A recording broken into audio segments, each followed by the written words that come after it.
Let me tell you about a couple you might recognize. John is an architect, earning $90,000 a year. His wife Sarah is a nurse, making $78,000. Together, their household income is $168,000. That puts them above the average for American families, right? They should be comfortable. They should be saving for their future, contributing to retirement, maybe taking a vacation or two each year, feeling secure in their financial situation. Instead, they're struggling. They're living paycheck to paycheck. Their savings? Barely enough to cover a month's expenses. Their credit card balances are creeping up, and the last time their fridge broke down, they had to put the repair on a credit card. They both work full time, sometimes more, and they're exhausted. Their work schedules barely overlap, leaving them with little time together.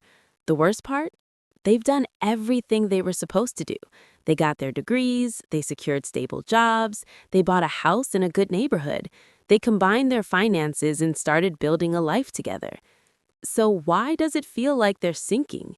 Why does a household making over $160,000 feel so financially unstable? Here's the truth.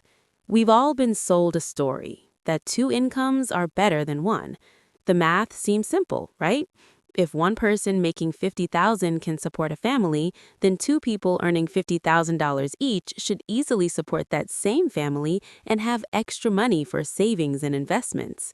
But that's not what happened. What really happened is one of the biggest financial traps in modern America, the two-income trap. Elizabeth Warren, yes, the senator, coined this term back in 2003. At the time, she was a Harvard law professor specializing in bankruptcy law. She, along with her daughter Amelia Warren, studied over 2,000 families who filed for bankruptcy and found something shocking. Two incomes don't make families more financially secure. They make them more vulnerable. They make them more likely to file for bankruptcy. It sounds crazy, right? But it's true. Families with two working parents are actually more likely to go bankrupt than single-income families. And that's not because they're doing something wrong. It's because of the way our economy has changed and how expenses have ballooned. Let's go back to 1970. At that time, only about 38% of women were working outside the home.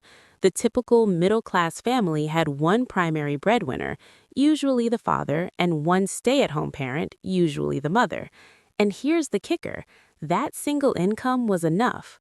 According to the Bureau of Labor Statistics, a median single-income family could afford a median-priced home, spend about 25% of their income on housing, and still have enough to cover healthcare, food, and save for the future. They had margin, they had room to breathe, and most importantly, they had flexibility. Now, fast forward to today. Over 60% of married couples with children have both parents working. Two incomes have become the norm. But look at what's happened to costs. In 1970, the median home price, adjusted for inflation, was around $200,000. In 2023, the median home price has doubled to over $400,000. Healthcare costs have skyrocketed. Childcare expenses, which were almost non-existent back then, now cost the average family over $12,000 per child per year. In high-cost areas, it's even worse, $20,000 to $30,000 per child annually. Now, let's talk about what happens to that second income. The second paycheck doesn't exactly give you extra financial security.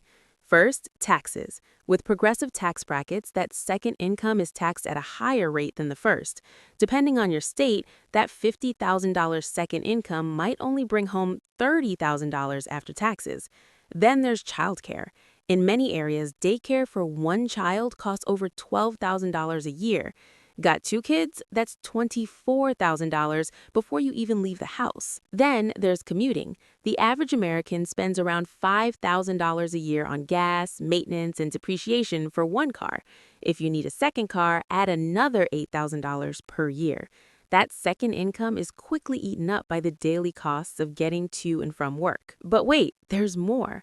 When both parents work full-time, there's less time and energy for the things that keep costs low, like cooking meals at home, cleaning the house, or maintaining the yard.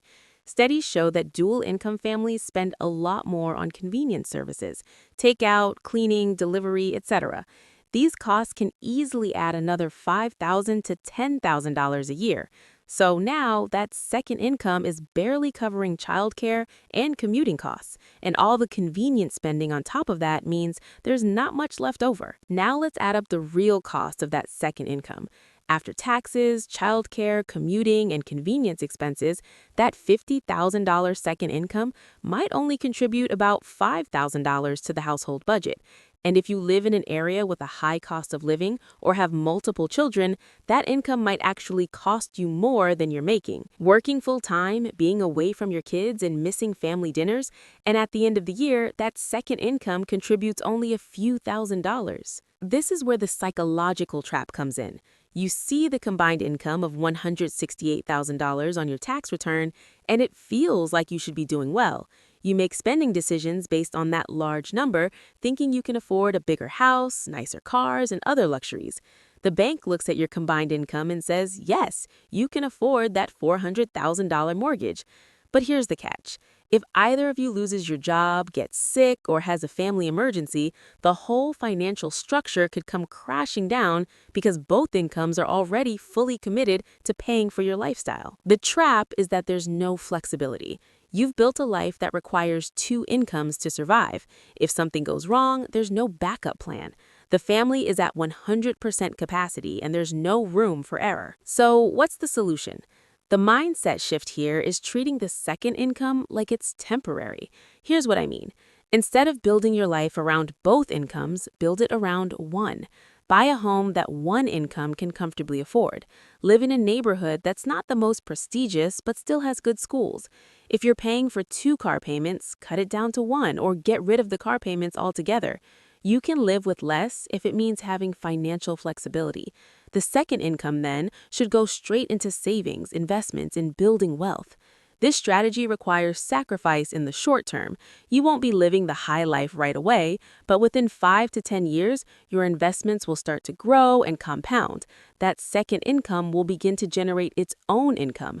You'll have true financial security, not because of your two paychecks, but because you built a foundation with margin. By building your finances like a single income family, you preserve your flexibility. You don't have to worry about losing everything if something goes wrong.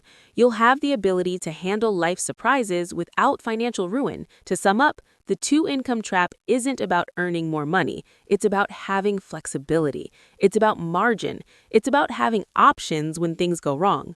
We've traded that flexibility for bigger houses, nicer cars, and the appearance of success. But appearances aren't wealth. Cash flow isn't security, and two incomes aren't better than one if they're already spent before they even arrive. If this video helped you see your finances in a new light, make sure to like, subscribe, and share it. And remember, building wealth isn't about how much you make, it's about how much you can keep and grow over time.